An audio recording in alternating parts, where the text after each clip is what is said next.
Hey, you! You're listening to the podcast network of Gamefully Unemployed because you're an untouchable success.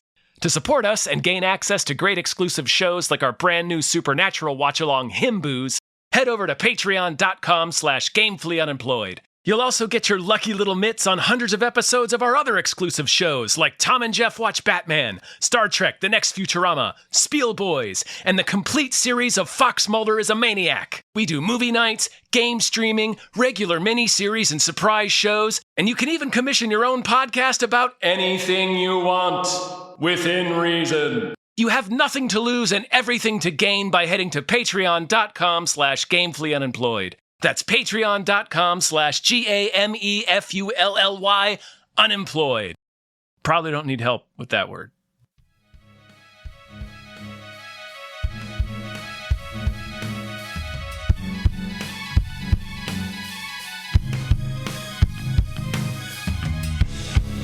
Hypecast mit Tom Reimann und David Bell.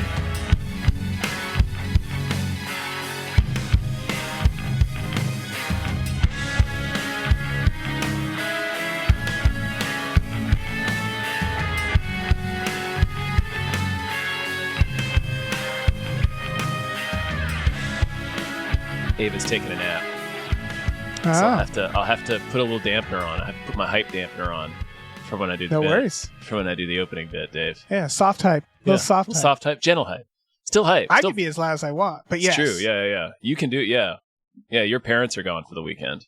Exactly. You can make all the noise you want. Yeah. Hello, everyone. Hello. Welcome to the episode of Hypecast. The show where we get hyped about stuff and things and about babies taking naps. I'm your co-host, Tom Ryman. I am the other co-host, David Bell. And I am guest, Jamie Kelly. Jamie! Hey! Thanks so much for being on. Absolutely. Thanks for having me, guys. How are you? Of course.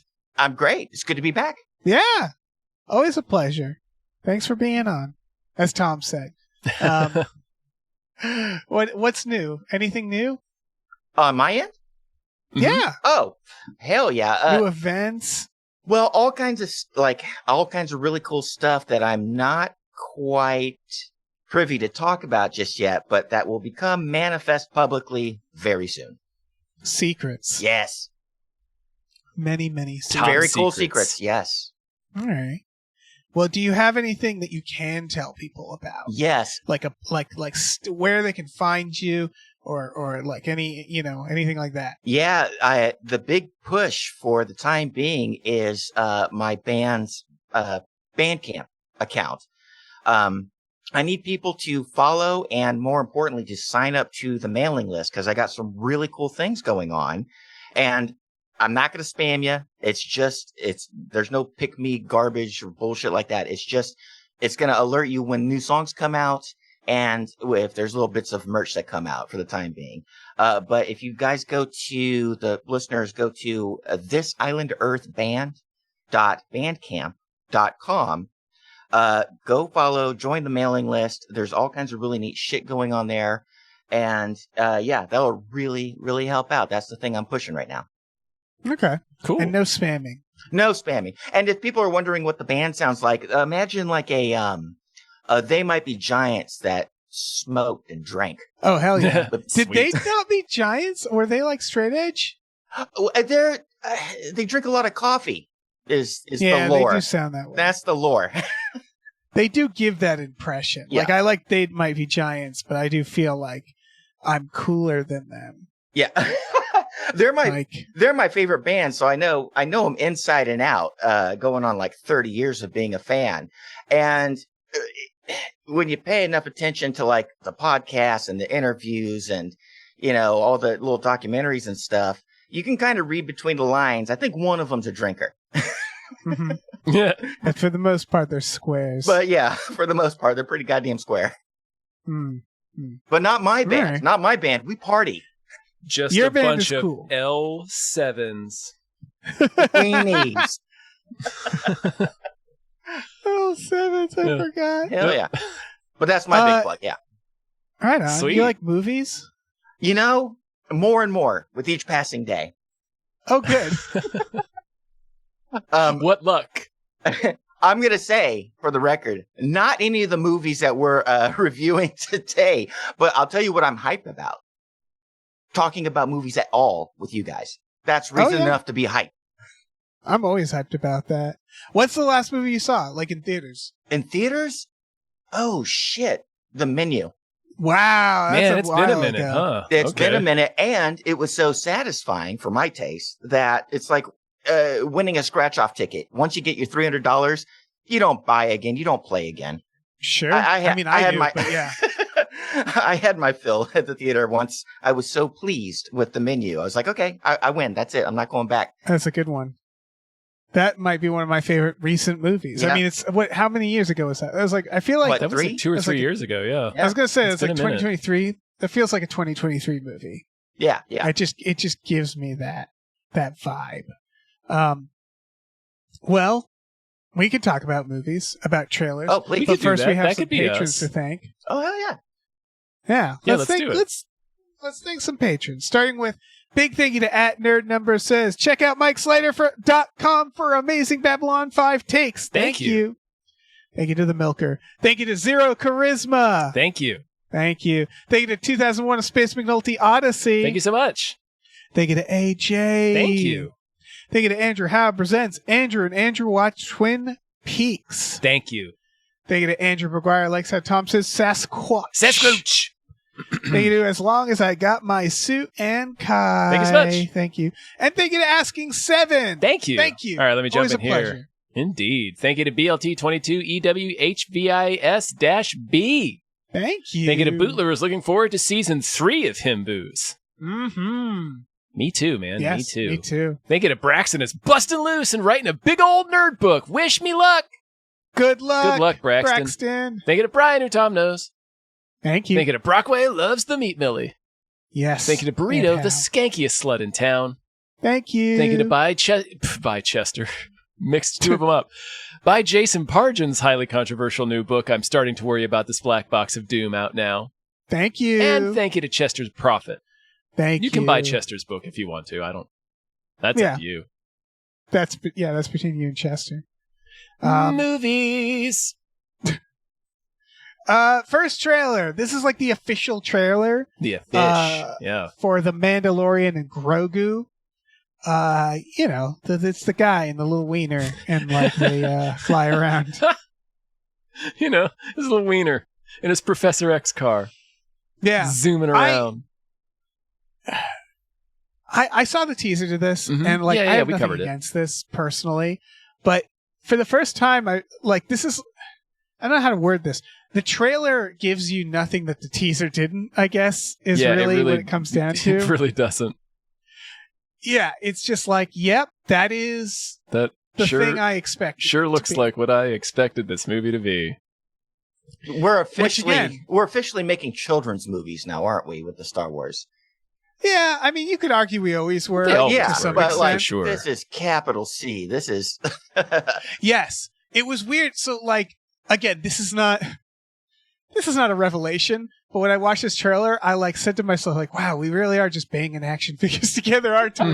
Yeah. That's all they're this just is. going phew, and flying around and shit. Nothing walks really anymore. He's jetpacking around. Grogu is flying around. If I could fly, I wouldn't walk anywhere. Yeah. I'd be the fattest yeah. bird.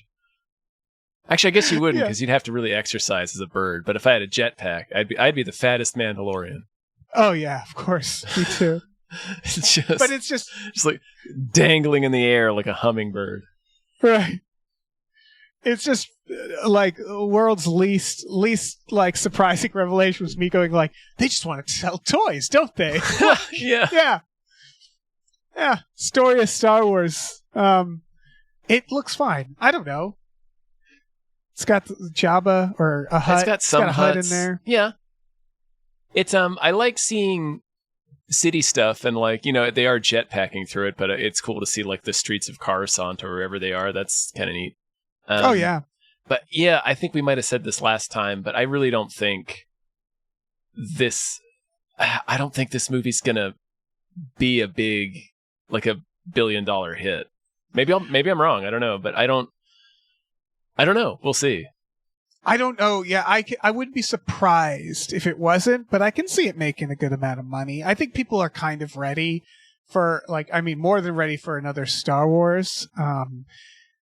And this is their most viable thing. Jamie, did you watch the show? Did you watch Mandalorian? Yeah, I did, all the way up until season. I just finished the first season.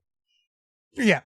That's all you did. Then they did that little in-between bullshit, and then just reviews by proxy about season 2. I was like, I skip that, whatever. Yeah. Yeah, it's weird. They're in such a weird place because, they couldn't get a new trilogy going. And, ideally, I would have liked a good new trilogy. Yeah, definitely. Above all of this. You could have gotten rid of all the other stuff. All those Star Wars was yeah. for... Right, it was for so long trilogies, right? And then they fucked up their trilogy, so they're like, well, here's a bunch of, supplemental stuff. And now they probably sat down and went, what's our most fun thing that people like? What do people like that's successful? Yeah. And it's this or Andor, and they're probably like, probably don't do an Andor movie. Can't really make that. They made the Andor movie. It's called Rogue One. Rogue One, yeah. Yeah, you're right. They're just in such a weird place that this is like a placeholder. It really feels like they're just like, well, we figured stuff out. It does feel what about this? Yeah. And again, my answer is sure. Yeah, maybe, I'll take it. it. Sure. We'll see. I don't know. I'll have fun. It'll be fun. See it in IMAX, Can't hurt you. No. I don't like... I assume... Oh, go ahead. No, you go. I was going to say, I don't dig on their repeated attempts to try to animate Hutts with computer graphics. It just always looks chintzy. They really don't look right when they move. He needs to be stationary. In their defense, I can see them going we're never making a practical hut ever again. We're never building another one of these things. Yeah. It's there was 5 of his in there. It just smelled like balls in there. It was awful. Fuck that. But there's just a big rubber tent that 4 dudes had with 4 puppeteers inside it. But I agree that they look weird. And I don't buy them as characters either, because they're supposed to be gangsters, right? But they're just these huge, slimy paperweights that can't move or do anything. How are they effective as gangsters? Yes. The Hutts are definitely something that George Lucas thought of as a brief thing in one of the movies and was surely we don't have to explore that in detail. And it's works as one guy that's a Godfather figure that doesn't have to move because of minions, right? But a whole race of no, it doesn't work. Maybe that's why they're trying to show the others as mobile. So listen. Jabba's late stage Brando, all right? He's gone to seed. Yeah. The Hutts are. I think it's also just a symptom of to be a little bit more on George's side. I think it could also be a symptom of him just being well, it doesn't really. He can look like anything. This is space. It's an alien. So Jabba he's just this gangster guy. He can look whatever. Go nuts. Oh yeah, I'm on George's side here because I just think that George, if anybody went to them and went we're gonna really explore how the Hutts work, he'd be like, really? Don't do that. No. It was just this puppet we thought. I mean, have you seen the original footage of Jabba the Hutt? The old guy? You've seen that, right? Oh. Where they shot it. It was a guy with a Scottish accent and a fur coat. Man, yeah. When they did the special edition, they slapped a digital Jabba on top of him, and boy, that scene's weird. It looked really bad. Yeah, when Han circles around behind him and has to step on his tail, and they just and it looks like a South Park animation. Yeah. There was a lot. The special editions are great because they're such hubris, and they look like such shit. Where they're like, "This is amazing." You really assed it up, man. Yeah. I don't know. It's fine. It's fucking. I assume they're not going to make it because once they tried to make Book of Boba Fett required reading, I stopped watching The Mandalorian. Yeah, that's tough. And I assume they're not going to make that mistake with this movie. I assume there's not going to be a bunch of lore that you need to know about. It's going to just be these two on an adventure. We'll get it in the opening crawl. What we need to know. Yeah, exactly. Yeah, they better. It's commercial. Right. Like, I don't like that cynical aspect of it because, like you said, it's clearly them going like, what's our popular thing? This Mandalorian. What about a movie about him? Yeah, and But it looks fine. What am I mad about? I don't care. It's just that they went so long. That it's like, I mean, why not? Like, I think this will do good if only because there's people out there who still want Star Wars stuff. Yeah, there just hasn't been a Star Wars in forever. Yeah. Okay, we can move on. Yeah. To Lee Cronin's The Mummy. This is a full trailer. We had a teaser. The Mummy. Yeah. I love that it starts with them getting a call that says, "We found your daughter alive." I would argue you might want to qualify that statement. Yeah. It's like, no, you absolutely didn't. You did I don't not. know what you found, but that's not their daughter alive. They found her in a sarcophagus. You weird idiot. Yeah, and she's clearly a demon of some sort. Don't just say, "We found your daughter alive." Now, I appreciate that they're making The Mummy what looks to be a proper horror movie, but it looks, just from the trailer alone, it looks like they smashed up 3 different ideas. The Mummy premise as like a mummy's curse, an Exorcist type movie, and like there was little hints of like The Changeling, like the old George C. Scott film. Oh yeah. And intense body horror too. Mm-hmm. Yeah. I can only watch this one once because I have a thing with like body horror, like gross stuff. So I just watched it once. And I was like, okay, I absorbed enough. I haven't got my coffee yet. A lot of peeling sounds in this trailer. Yeah. This movie looks gnarly as shit. Yeah, it does. I like this movie. Like, I like this trailer. But my big thing, to your point, Jamie, is like, why is this a mummy? Like, I guess I'm like, where's the fucking mummy? Is she the mummy? It looks like just any possession horror film. You know why? You know why? Because the mummy's boring and it sucks. And they went, okay, well, what does work? Let's smash it together with 1 or 2 other things so we can have something to chew on. Yeah, I guess, like, I'm really liking these, let's take Universal monsters and gritty them up. I rewatched The Invisible Man, and that movie still, that new one still rocks. The one where the guy builds the suit? Yeah. Wolfman's still good, too. And because they looked back at the original and they said, like, what is a mad scientist if not an abusive tech bro? You know, where they were like, they modernized it in a way that felt like it honored it.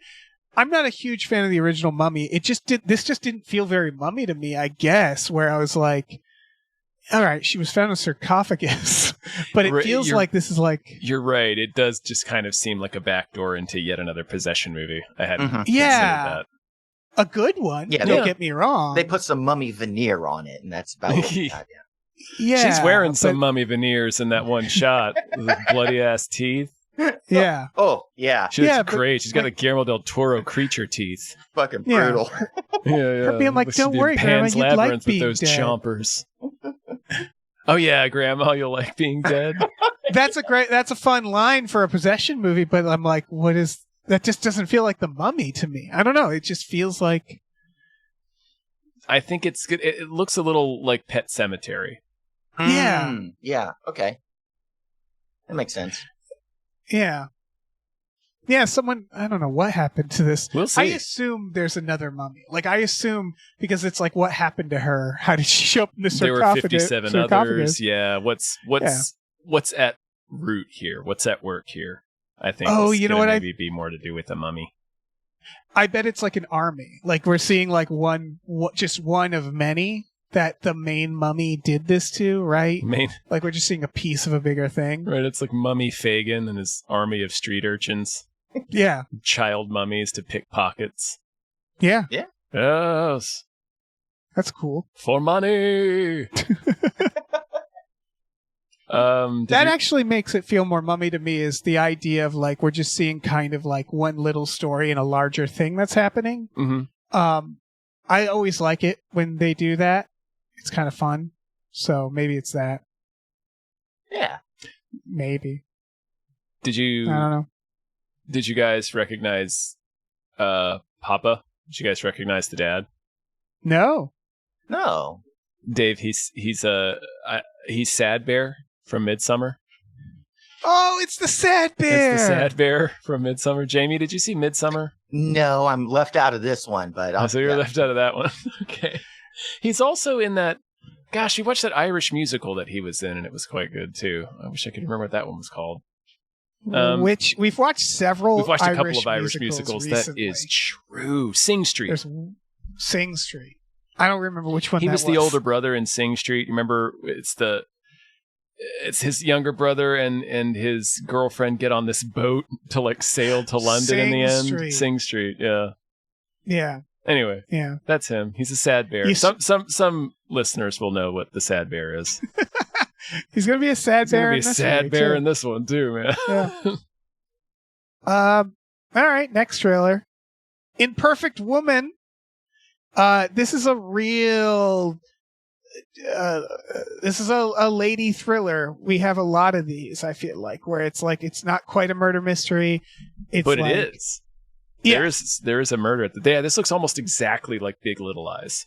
Yeah, it's upper middle class women dealing with some sort of mystery, which, by the way, I'm not against it.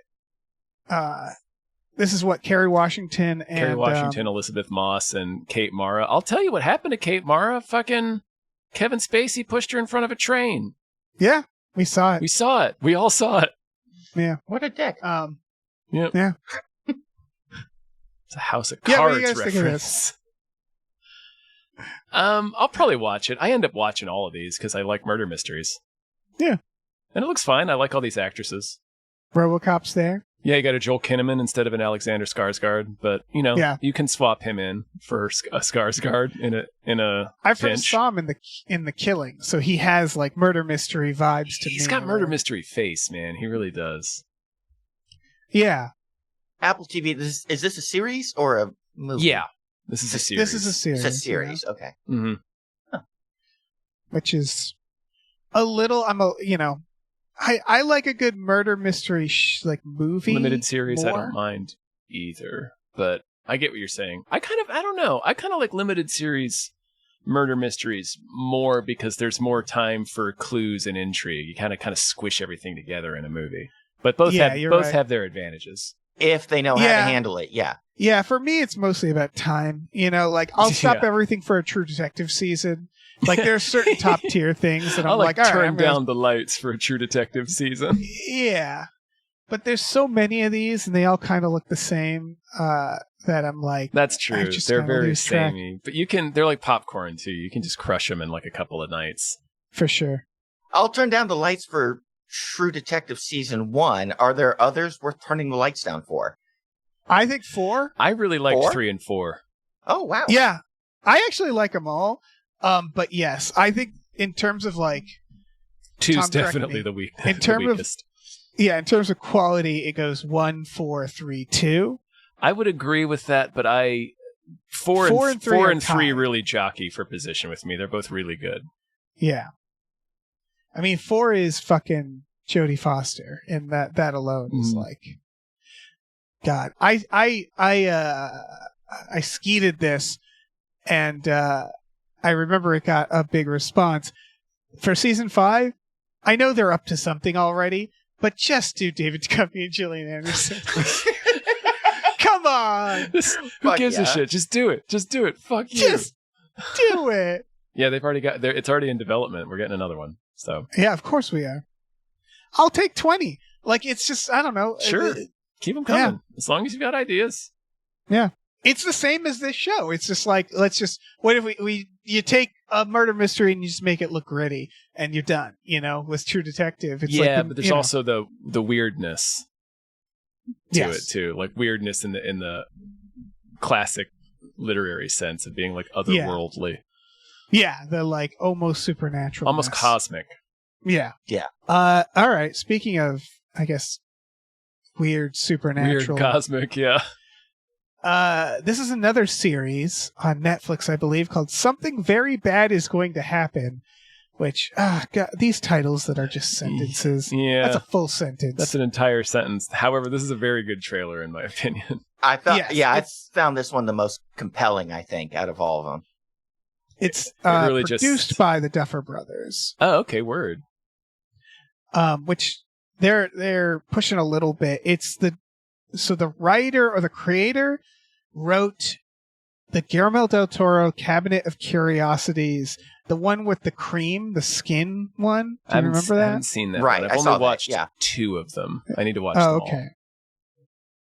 Haley Z. Boston, which sounds like a fake name. Sounds That's like a name rad you make up real quick. That sounds like a member of the band, Boston. Yeah. No, but yeah, this trailer just really, it doesn't tell you really anything about what it's about, except broadly somebody's getting married.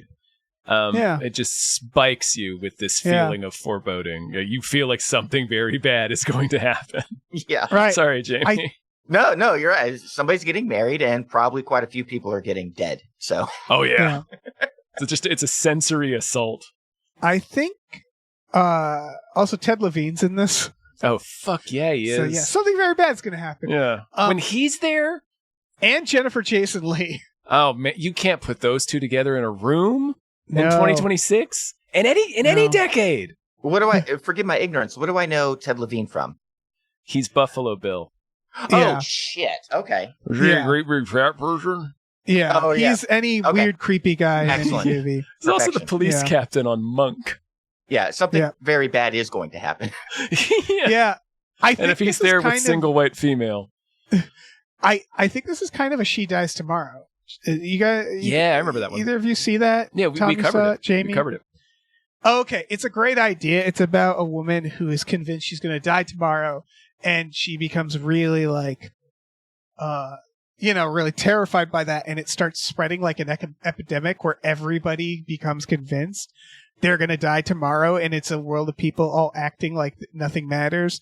But this, I looked up the synopsis to this, and it says a certain atmosphere of horror is felt in the week before the celebration of an unfortunate wedding. So it is mostly those vibes. It seems like it's just like something very bad is going to happen. Like, I think it's going to be a lot of that. A lot of building up to the wedding, which is then just going to be this bonkers affair, perhaps. I don't know. I'm intrigued by this trailer. This is a good trailer. Yeah, I was going to say, I want a movie. I love the movies that, if they're horror or thriller or suspense type movies, just an underlying build up of dread. Dread is the emotion that I want, and this feels like it might deliver on that. Yeah, I want to watch this. I'll turn off the lights for this. Yeah. I hope it's like 5 seasons of this lead up, and then it's just a loose moose gets into the wedding and just starts stomping people, and that's just the thing. That was it. Or a very benign problem. Yeah. Like the cake. Yeah, we lost the rings. Oh, wait. No, the cake fell over. The cake fell over. Yeah. Oh, we lost the cake. It's fine. We'll get another cake. It's bad, but definitely not worth 3 seasons of build-up. Yeah. It's man, it was a expensive cake, but only this one side fell on the floor. We can kind of eat the rest of it. It's not so bad. It's not so bad. It's not that bad. Shit, where's Grandpa? Oh, where's Oh no, the cake fell on him. And then they show the title and they change it to something kind of bad is going to happen. They just change it to Grandpa's dead. Let's move on. All right, next trailer. The Gates. The Gates. This is The Last Vanderbeek. Yeah. Oh, it is. R.I.P. Yeah, it is. Final Beak. Yeah, Final Beak. Oh. I assume they blasted out this trailer ASAP. Mm-hmm. Yeah. This is a premise we've seen a billion times. It's a Wrong Turn movie. Yeah. I wrote down Judgment Night, but they're being chased by Joel Osteen. I really like that premise, though. It is a familiar one, but I like that they've stumbled into basically a gated church community, and they're being chased by its crazed pastor, who is James Vanderbeek. I think that works. It's kind of, honestly, James Vanderbeek makes it for me. I've talked about Rules of Attraction a million times. He should have played more scary people bad guys way like more. This? Yeah, I think so. He's so good at it. What other scary stuff has Vanderbeek done? Just Rules of Attraction, as far as I know. Okay. Yeah, I think that's it. And then his Twitter account, his TikTok account. All right. But yeah, like I don't know. It's perfect. This is it's great. It's a perfect use of a James Van Der Beek. Yeah, of course he's a deranged Joel Osteen. Yeah, perfect. Yeah, that's basically the premise. Is this the guy from him? I think so. He's familiar. I meant to look it up before we started the podcast, but it's three guys get stuck in traffic and they take a shortcut. It's Judgment Night. They take a shortcut and they see a crime in a gated community. They see James Van Der Beek kill a woman, and they're on the run from him. I don't know why I keep saying it's Judgment Night. Like that's a shorthand that so many of our listeners are going to understand. Judgment Night. Idiot, Tom. Everybody watch Judgment Night. But so yeah, they witness James Van Der Beek kill a woman in his fabulous mansion, and now he's chasing them down, trying to kill them. And nobody will believe them because they're stuck in this gated community of which he is their ruler, their divine ruler, their religious leader, and probably the head of the homeowners association. And no, it's not the guy from him. He I guess after him, he's probably blowing up a little more. Was the dude from I Know You Did Last? He looked real familiar. He had that look like this guy, but I don't think so. I don't know where this guy is from. Well, in that case, yeah, I didn't recognize anybody else in the trailer, but still, it looks like this is the kind of movie that I watched all the time growing up. Like, I'm a sucker for a crime thriller premise like this that's just very straightforward. I figured out where I know him from. What was he in? And this makes me actually more excited. He's the guy in Hard Eyes. He's really good in Hard Eyes. He is. That's why I was like, I knew this guy from like a horror movie recently. He's also in Scream, which is the other I Know What You Did Last Summer. Oh, he's the brother in Scream? I don't even remember. He was also in Fall, which I don't remember him being in Fall. But I like him. I really like that he's like he's showing up more. Because he was he's got like 7 movies coming up. He's good. He like really nailed it in Hard Eyes. Yeah, he's really good. Mason Gooding is his name. Yeah. Anyhow, so he is the brother in Scream. He's Randy's nephew. Right. Remember the brother and sister pair? Right. Anyhow. That's the Gates. R.I.P. the Beak. Yep. This movie has actually been on my radar for a while. I almost did it for more hype, but now the show has like 2 million views. This looks like a blast. Yeah, Forbidden Fruits. Mall Witches. This is the craft in the mall. Mean Girls, and yeah. Yeah, it's and they all have fruit themed nicknames. It looks great. Yeah, they bring in a new pumpkin, I believe. Pumpkin, yep. They're pomegranate, apple, cherry, and pumpkin. Yeah. And they're doing like witchcraft in the mall. Yeah, it looks very like Heathers, but with like 90s, like 80s, 90s mall culture specifically. Like it looks a little dated intentionally in that way. Like the stylistically so. Yeah. What a great idea. It's produced by Diablo Cody, which gives people a sense of what it is. Yeah, of course. Yeah. Yeah, this looks like fun. I'm pretty excited. It was apparently, I'm looking it up, it's based off a stage play. Really? Yeah. That's interesting. Okay. The director has only done shorts, I think. Hold on, let me double check. And music videos. It's Meredith Alloway. Yeah. And she also co-wrote it. Yeah, I don't know. Like you said, Heathers, like we need one of these every now and then, right? Heathers, Mean Girls, The Craft. But seemingly set entirely in a mall. Yeah. Yeah, I wonder is this for us, of people of our age? Are the kids going to get it? I know. It seemed like a good mix of both, because there was definitely some like references that definitely felt like younger than me. Right.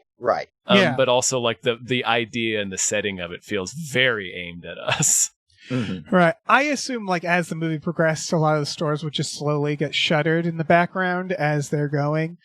Like it's just, it's like the last, it's like, or it's a mall. Like that's the thing, living in Los Angeles, you go to a mall, there's like people there. It's wild. It's like, who are all these people? Yeah, what are you going doing to here? Shoe Palace? Yeah. I need to go to Shoe Palace. My shoes have holes in them. Every time it rains, it sucks. My socks get wet. The kind of movie you have to like have equal knowledge of what Orange Julius is and how to use emojis properly up to the least like last minute of how emojis are used. Yeah, you're right. That is just like... I know the Orange Julius part. I don't know the emojis part. That is a very small window. I get fuzzier on the other end of that. Yeah, I do love the delivery that the one lady has at the end of this, where she's like, "I know yesterday was whack, but it's okay. It's not. But it's okay. I googled it, and it's not my fault because Mercury was in retrograde." Just the way she pauses to say "whack" really got me. Yeah, I didn't recognize any of these actresses. No, except for wasn't one of them from Hill House? Oh, maybe. But otherwise, no, I didn't recognize anyone. Yeah. They do look very music video coded, so... Yep. Yeah. I'm seeing one of them's from Riverdale, which checks out. Sure, yeah, that seems like a movie that would have somebody from Riverdale. Yeah. Yes, Victoria Pedretti, that's right.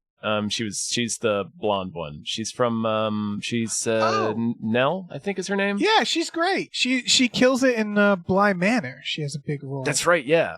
Okay, so she's Cherry in the movie, but I didn't even recognize her in this. No shit.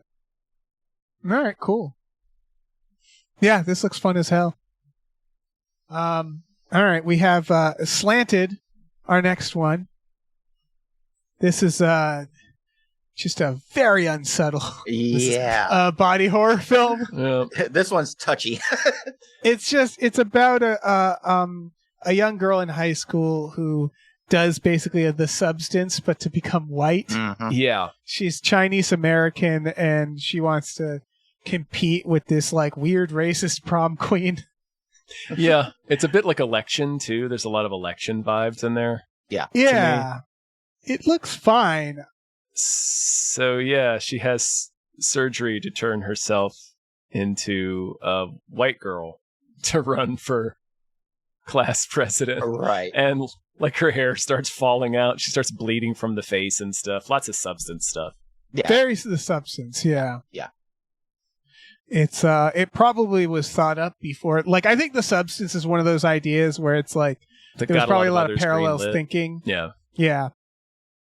But like this looks well made and good. It's just it's hard after the substance. It's hard because I'm like, yeah, I think I know how this is gonna go. I think I know what they're saying. You know, like I feel like I know the movie based off this trailer. Yeah. Yeah, the doctor says something like, for a new seed to take root, the old seed must die or something. So yeah, we get it. It looks gnarly. Yeah. I don't know. I'm into it. Yeah, me too. The doctor looks like he should have been William H. Macy, but he's not. It's good. He does have a William H. Facey. There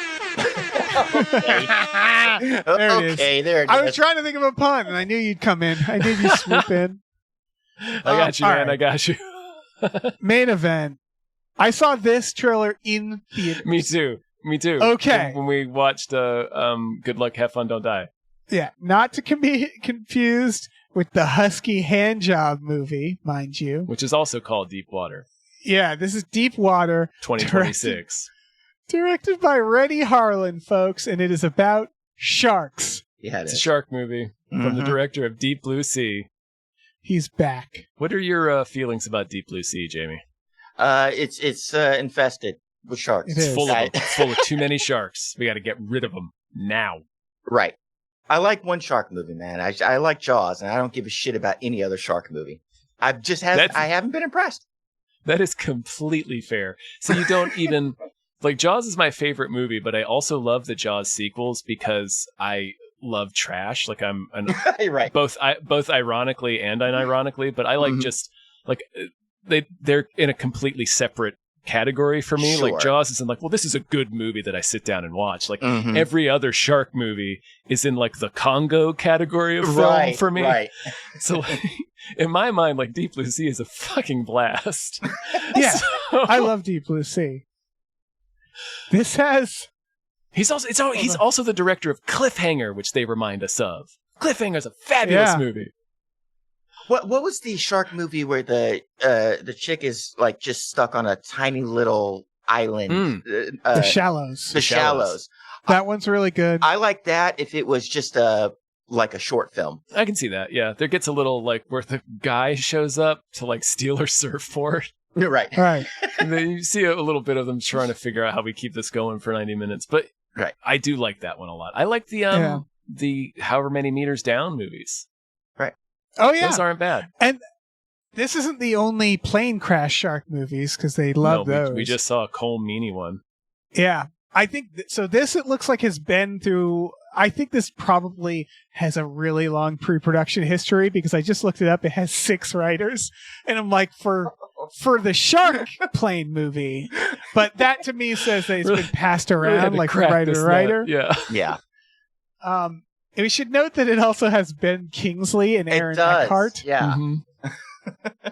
I didn't recognize anybody else, but we got a Ben Kingsley and an Aaron Eckhart. You got to pay the rent. Which says to me, it says to me that they saw someone came to them and went, "It's the guy who made Deep Blue Sea. Do you want to do a Deep Blue Sea?" And they said, "Absolutely, I want to do a Deep Blue Sea." To do a Deep Blue Sea. One of them was probably like, "You're gonna feed me to a shark, right? Like you're gonna feed me to a shark." I can tell you the exact way it was pitched to them. Too. They approached Ben Kingsley and said, "Would you like to be Sam Jackson in a Deep Blue Sea?" Yeah. And he said, "Yes, I would." And they went to Aaron Eckhart and they were like, "You kind of look like Thomas Jane in Deep Blue Sea. Would you like to be Thomas Jane in a Deep Blue Sea?" And he said, "Yes, I would." Yeah. I was gonna say that is the bit that I like. The Samuel Jackson getting eaten by a shark. That's one of my favorite shark movies. That little bit right there. Yeah, it's a good one. It's a solid. This is coming out, by film. the way. We're gonna be covering this in May. Mm-hmm. This is coming out. We're gonna see this year. I'm seeing this. I love Thursday Aaron Eckhart. Evening. Yeah, Aaron Eckhart is he doesn't care, huh? No, he'll take like he's whatever, been always doing this. Yeah, he doesn't give a shit. He would have done this movie if it was for ABC. Yeah, he was in The Core. He was in I, Frankenstein. Yeah, he was. He did Aaron 2 of Eckhart. those dog movies, Dave. We got to watch them. Right. Dare I say, Aaron Eckhart is a good actor. He's okay. But you look at his background and you go like, wow, he doesn't really like good movies, huh? Like, yeah, he'll be in Aaron Brockovich if he has to, but he mostly wants to be in. He mostly wants to be Handsome Frankenstein. Yeah, that's mostly what he wants. Yeah, I don't think he's a good actor. I think he's okay. Like, he's good enough. Yeah, he's never dazzled me. I think the best he was Thank You for Smoking. I think. I think so. Yeah. No, he's a good seat warmer. That's what he is. Yeah, he's fine. He rounds out the numbers. Yeah, he's perfect for this. He's not bad. Dare I say, he's perfect for Rennie Harlan. Yes, like a perfect guy for Rennie Harlan. Yeah, he'll do great in a Rennie Harlan. This is going to be great. He'll do exactly as well as a Michael Rooker in a Rennie Harlan. And Michael Rooker is a much better actor, mind you. Right. But like you can totally see him as a Michael Rooker in a Rennie Harlan. Let me throw out something here.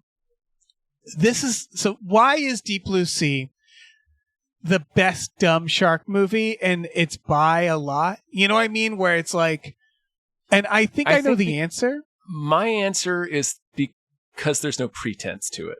It just is what it is. And it's not trying to wink too much like Snakes on a Plane. It's like, it wears its sharks on its sleeve. Yeah, absolutely. Exactly. Yeah. Well, it's Jurassic another Park thing with I'm going sharks to pitch. It's like an adventure movie with sharks anyway, yeah. No, I think this movie won't be as fun as it, despite having Rennie Harlan. And I think the reason why is Deep Blue Sea is the only movie that dared to have a large, like all these shark movies. It's okay, we've crashed on a plane. Okay, we're on a raft. Okay, we're in a cage. And it's like there's not really anywhere to go from there compared to Dangerous Animals that came out. That was a really good movie because it wasn't, we're trapped in one location. So many of these movies are like these 90-minute single location because they think they can just bang these out real cheap. And Deep Blue Sea was like, no, we're going to spend money. Mm-hmm. Under Paris is a recent good one. Remember Under Paris? Yeah, that was... They're making a sequel. Good.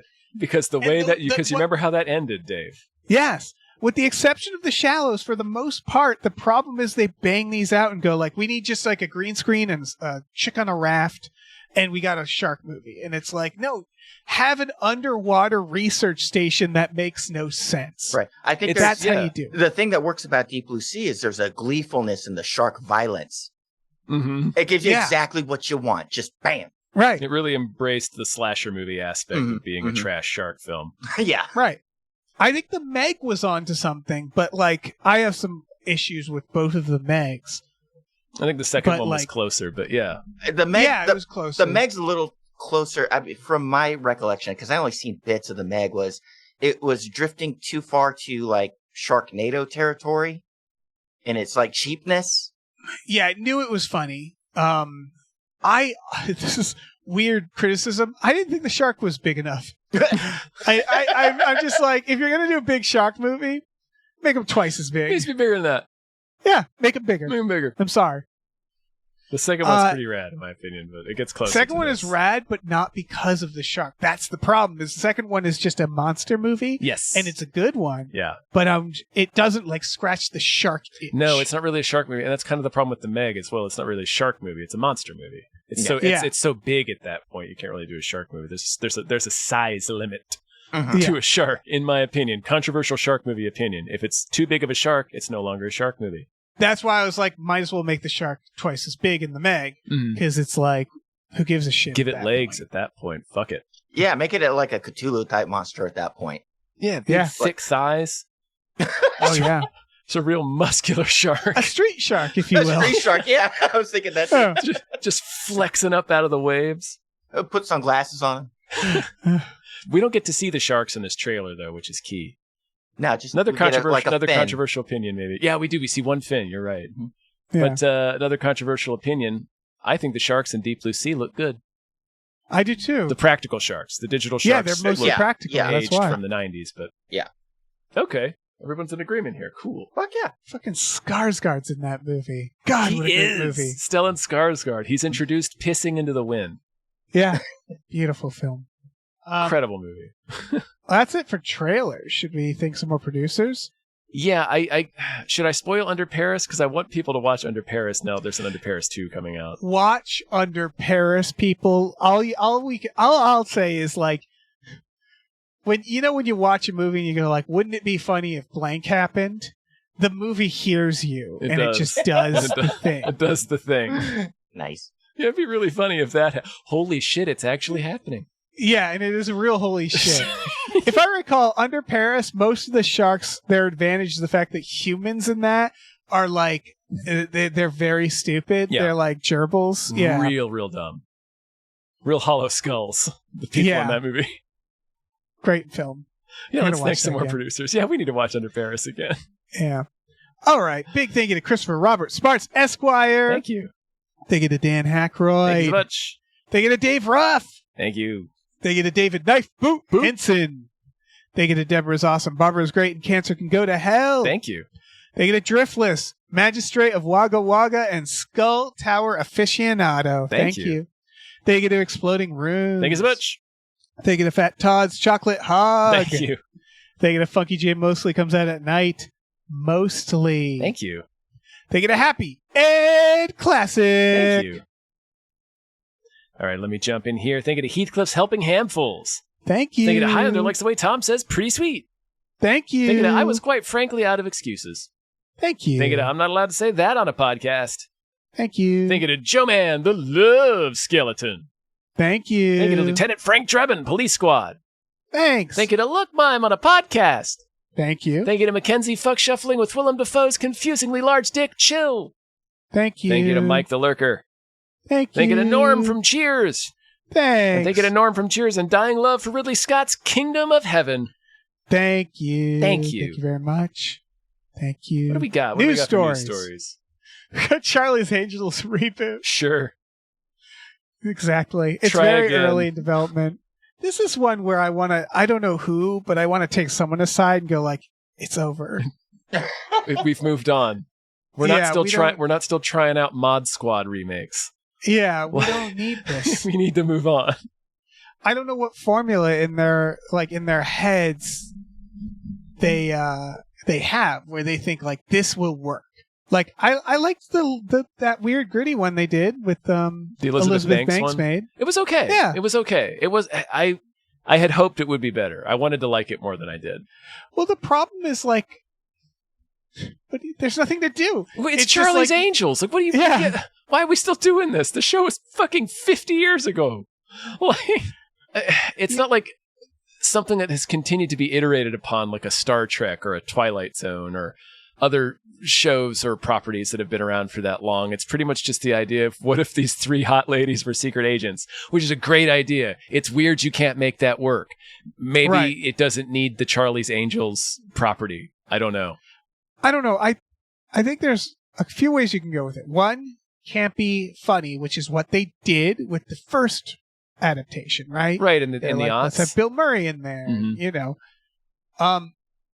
Or you can try to Mission Impossible it and go like, okay, let's make this like really good stunts, like really, really good stunt action movie. Mm-hmm.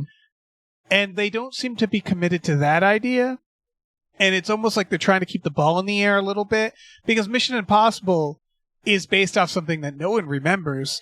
That's true. The only reason it exists, it's relevant, is because of the movies kept the ball going, right? Yeah. That's like now young people are going to be like, wait, it was a TV show? You know, like Charlie's Angels, there just wasn't enough to keep that ball in the air, I think. I think we already had the best case scenario for a Charlie's Angels reboot. Like the one in the aughts with Cameron Diaz and Lucy Liu and Drew Barrymore, those were hits. Those were a success. But it's been like 25 years since those, almost. It's been out of the, I don't know. It's just one of those. I know there's another property, like I already mentioned the Mod Squad. I feel like there was another one that they, from around this time, they keep trying to bring back and it just doesn't work. But anyway, it's one of the properties that just didn't last from that time. Like we're not still clinging to Welcome Back, Kotter. Right. It's not a unique enough premise, I guess. I don't know. I don't know. Weirdly, The Equalizer is hanging around. But not because between the Denzel movie and then the TV reason, show. But that's the thing is like I almost think those work for them, Make which it a is TV like show. There you go. Yeah, and do like an IP that people don't really think about and just make your own thing with it. Where it's like do the Bionic Woman. Yes. That's one that's been passed over in that era. Do the Bionic Woman, because that, if you made that, most people would watch whatever you made and go, I guess that's what the show was. Like, because no one's going to check. Yeah. You can make it whatever you need it to be. Who would know? Yeah. Other news story, I want to talk about this fucking shitty AI video of Tom Cruise and Brad Pitt fighting. What is which this? It turns out, did you watch this video, Jamie? I did. I missed it. What is this? It's like this shaky cam Tom Cruise and Brad Pitt fighting and video that went viral. And it was made by AI. Allegedly. And the guy was like, I did it one prop. And it turns out maybe he didn't. Like, there's people going like, I think maybe this is based off of, it's like putting faces on footage. I don't care. I will accept the idea that one day AI will look like this if it doesn't already. But then the Deadpool and Wolverine writer was like, we're so cooked. And I just, like, no offense to him or that movie, but like, no, you're cooked. You're cooked. Like, if your entire career is let's mash these toys together, yeah, I guess AI will come for your job. It's just that you can still make stories and movies and like do stuff AI can't and make art and human things. But yeah, I guess if it's like we're just making movies to be like, remember this, remember that, remember, you know, the Fantastic Four that everybody hated, then yeah, like, and I like that movie. It's fine. It's just, yeah, like AI is this is what AI does. It can, like, you can say like, I want to see Wolverine and Deadpool hang out, and AI will do it. Yeah. Sorry, dude. And yeah, apparently it's reusing footage that they had previously used for other demonstrations. Yeah. It's the same company, C-Dance, that allegedly was... so it's not even... So all he did was just put their faces on this footage that is real footage. Like, it didn't generate the footage. Right. Anyway, it's all just more bullshit to sell AI being significantly more advanced than it actually is. Right. And again, one day it will be. Like, it will be eventually, yeah. Not anytime soon. Maybe in a couple of years, it'll be at least visually, this level. I mean. Right, and not for any good purpose though either. Like no, just for things like this, just to terrify the Deadpool and Wolverine writer. Mm-hmm. Right. Again, it's just like, man, I feel bad like saying this, but it's just like, yeah, I guess, yeah. If this is what you think movies are, that's where we got here in the first place, right? Is like these weird tech people being like, oh, I made a live action version of this cartoon. Hollywood's cooked, and it's like, yeah, I think the worst aspects of Hollywood are cooked. Yeah, like its worst impulses are maybe in trouble. There's going to be a huge dividing line between folks that are just happy to be working and actual real creative types. Yeah, it's one's going to be taken over by AI, and the other is it's going to be 10 times as hard to generate money to get their projects made. Right. But like, yeah, if someone is like, ooh, I made a Michael Bay Transformers with an AI prompt, I go like, yeah, I bet you could actually. Yeah. I bet you could do that. You did, and millions of people liked it. Yeah. Because those movies, that's what they were. But yeah. I guess Roger Avery is now making AI movies or something. The guy, writer of Pulp Fiction. The guy made Rules of Attraction. I think because he's just off people's radars and he like... Just quietly making AI movies? Yeah, there's some weird... he's just making some, I guess. I think a lot of artists like that who's like... I think he made one movie and then I think he was struggling. Like, I think if you say something's AI, you get a bunch of money. That should be the next grift, right? Is say you're making an AI movie, be like, and I need $60 million for like the prompts or whatever, and then just go make a movie. Just make a movie, yeah. Right. That's going to be like the next 10 years of pitching in Hollywood. Yeah. And we'll make it with AI, I guess. Anyway, that's news stories. Yeah, let's thank some more producers. All right. Big thank you to, oh shit, it's Candyman. Thank you. Thank you to Opie and the Fart, the Clint Howard story. Thank you. Thank you to Numino, ultramicroscopic silico, volcanoconiosis, antithesis, establishment, Terranism, Jones. Thank you. Thank you to Rev MD. Thank you so much. Thank you to Ricky Cilantro. Thank you. Thank you to Robert. Thank you. Thank you to Rosemary's Baby from Eraserhead. Thank you so much. Thank you to Screaming Horse Pyramid. Thank you. Thank you to Sorry Cop, world's most laughable centrist. Thank you. Thank you to Steven. Thank you so much. Thank you to Sweet Keels Valentine Nipples. Thank you. Thank you to the Construct Rituals by Ravages of the Scourge. It's metal about necromancers. Thank you. Thank you. All right, let me jump in here. Thank you to the conveniently placed self-destruct button on the top of every baby's head. Thank you. Thank you to the Oatmeal Savage. Thank you. Thank you to the scar left by seeing James Woods put a gun in his stomach cooch. Thank you. Thank you to the Thriller in Manila Schlong in Hong Kong. Thank you. Thank you to the To Be Terror Bunny has left a bedazzled copy of Yes, Madam in your house for Valentine's Day. Thank you. Thank you to these 7 Bs. Thank you. Thank you to Time to Shake Off My Last Bit of Tip Drizzle. Thank you. Thank you to Tux. God. Tux. Thank you to Vincent. Thank you. Thank you to watch me use these prehensile nipples to shoplift loose shrimp. Do it. Thank you to Will Rhymes with Bill, or Bill Rhymes with Will. Thank you. And last but not least, thank you to your mom. Thank you. Dave. Yeah. Before we scoot on out of here. Yeah. Into the weekend.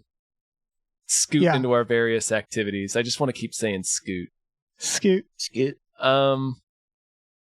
Can you scoot us a movie that deserves more hype? No. But I can tell you about a haunted toilet movie. Sweet. I mean, listen, I'm into this, but, you know.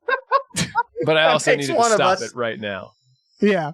It's called Bowels of Hell, because of course it is. It's out of Brazil. And yeah, it's about a haunted toilet. I don't know. Fuck you. You know? Whatever. Yeah. Speaking of movies with no pretense. Yeah. Oh, guys, I fucked off halfway through this trailer. I couldn't do it. It's only 30 seconds long. Too much. It's based off. It's the main character is a woman who had childhood trauma and can't sit down on the toilet. And we all saw Look Who's Talking too. Like, it's that idea, right? Is when you're a kid, you're scared of the toilet. Toilet will eat me. Yeah. And apparently in this, the toilet eats a child. So it's like I guess tapping into that fear. Yeah. That the toilet will eat you. And this is someone as an adult now dealing with an actual possessed toilet or haunted toilet, and it's like a mother and daughter story. Also, all the reviews are like, yeah, it's got a lot of like story character stuff, but whatever. It's compared to early Peter Jackson, which is I definitely got to meet Yep. the Feebles vibe from this. Yep. yeah. And it's just like, this is one person says there's what seems to be a true to The Shining in the elevator, but with liquid shit. Is somebody's anus sliding open? Oh yeah, I hope. Oh, man. And, God. yeah, it's just over the top haunted toilet. There's a lot of praise for the lead actress, where they're like, she does a good job as an actress, and also she takes a lot of damage in this. She has to do a lot of stuff and swim around a lot of stuff that, you wouldn't want to. A lot of poo in this. A lot of puppet toilets spewing poo everywhere. Yep. Yeah, haunted toilet film. Did either one of you ever have some kind of fear related to the toilet? No, actually, I didn't. No. Okay, so when I was a kid, I was like 10 years old, camping, and you go to certain campsites and they have those actual like restrooms you can go to. You don't have to go shit in the woods. Yes. And I went into one of those and I sat down on the toilet and I looked up and there was a spider. Oh yeah. Slowly, like on a thread, just lowering itself down right over my head. Yeah. And from that point on, my brain just went all kinds of haywire. And my toilet fear was, well, there's snakes and there's spiders in the toilet. They're going to drop down on you. And for the next 10 years, I only shat in the woods. Well, there's no snakes and spiders there. No, they hate going in the woods.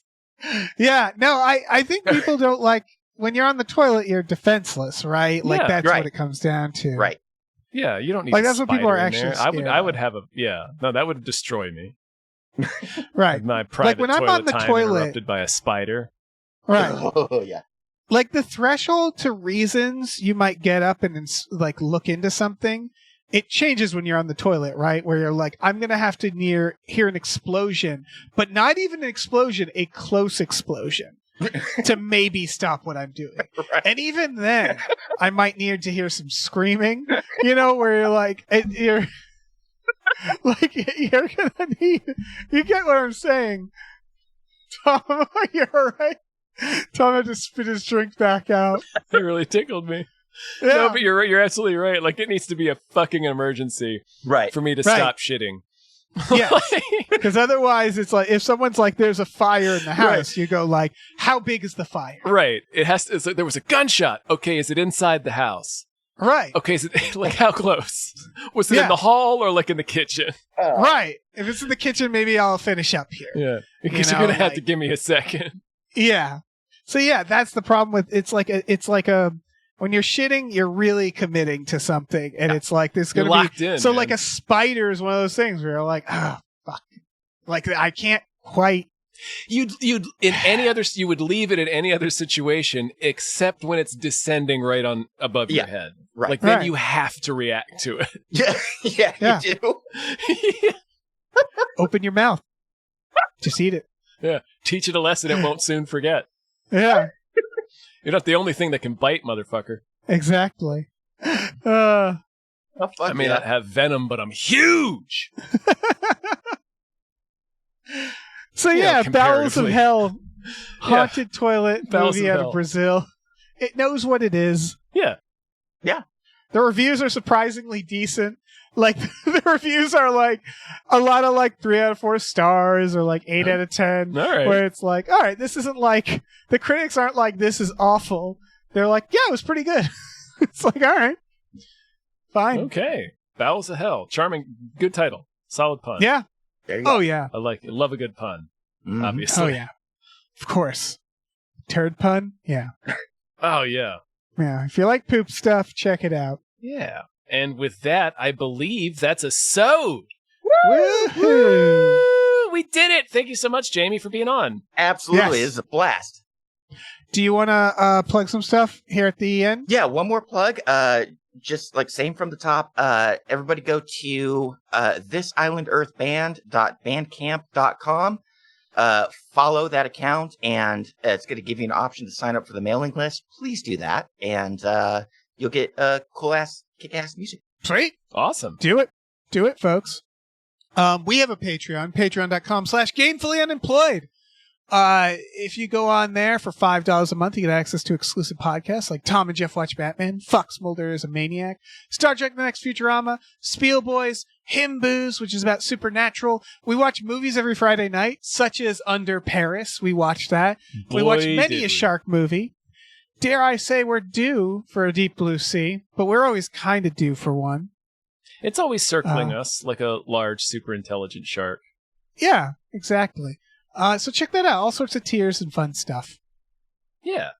We also have a store. Head over to GameFullyUnemployed.com. You can find a link to our Teespring store. We have all kinds of cool original artwork by cool original artists like Michael Vincent Bramley, Starlene Hodge, Justin Brown, and others. So check that out.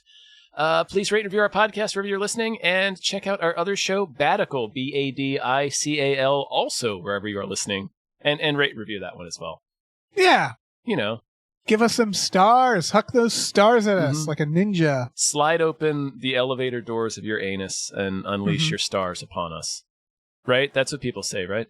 Well, yeah, and make sure in the Bible. Well, yeah, make sure a spider doesn't crawl up in there. Oh yeah, that's all that they want to do. Like that's where they want to go. Mm-hmm. Anus spiders. Yep. All right. I think we're good. Yep. Bye. We're done here. All right. Bye. Bye.